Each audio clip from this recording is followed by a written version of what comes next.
BNP স্থায়ী কমিটির সদস্য সালাউদ্দিন আহমেদ বলেছেন, স্বৈরাচার ও ফ্যাসিবাদ যাতে আর মাথা চাড়া দিয়ে উঠতে না পারে সেজন্য প্রধানমন্ত্রী পদে 10 বছরের বেশি কেউ থাকতে পারবে না, এই বিষয়ে একমত হয়েছে বিএনপি।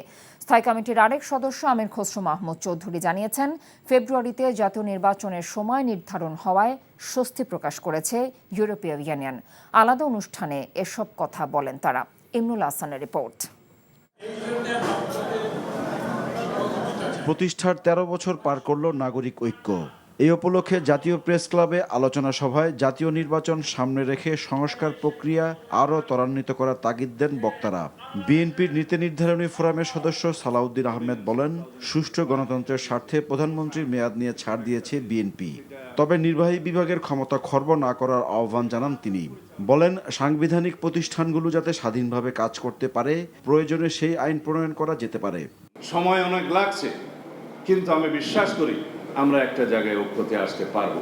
আমরা বলেছি 10 বছরের বেশি কোনো ব্যক্তি বাংলাদেশে প্রধানমন্ত্রীত্বের আসনে বসতে পারবেন না। এখানেই স্বৈরাচারকে রুখে দেয়া হলো, এখানেই ফ্যাসিবাদের উৎপত্তি বন্ধ করে দেয়া হলো। আমরা যদি প্রতি ক্ষেত্রে নির্বাহী বিভাগকে সীমাবদ্ধ করি, আইনিভাবে সাংবিধানিকভাবে থাকলে কিন্তু নির্বাহী বিভাগ দুর্বল হবে, রাষ্ট্র পরিচালনা করা যাবে না, সরকার পরিচালনা করা যাবে না। আর যদি যে যার জায়গায় নির্বাহী বিভাগ, বিচার বিভাগ এবং আইনসভা তার সীমাবদ্ধের মধ্যে কাজ করতে বাধ্য থাকে, সেই ব্যবস্থাটা আমরা গ্রহণ করি, তাহলেই প্রকৃতপক্ষে রাষ্ট্রের সংস্কার হবে। বৃহস্পতিবার ইউরোপীয় ইউনিয়নের রাষ্ট্রদূত মাইকেল মিলার বৈঠক করেন বিএনপির সাথে। ইইউ আশা করে ভবিষ্যতে বাংলাদেশের সংসদ আরও স্বচ্ছতা ও জবাবদিহিতার সঙ্গে পরিচালিত হবে।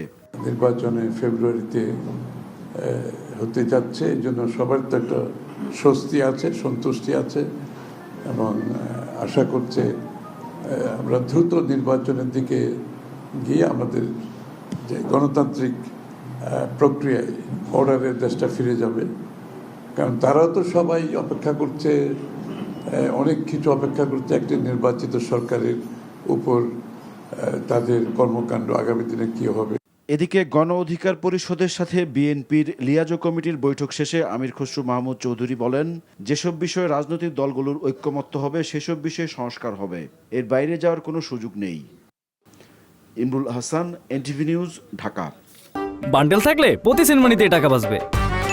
বিকাশ সেনমানি বান্ডেল কিনে জিতুন প্রতি লেনদেনে।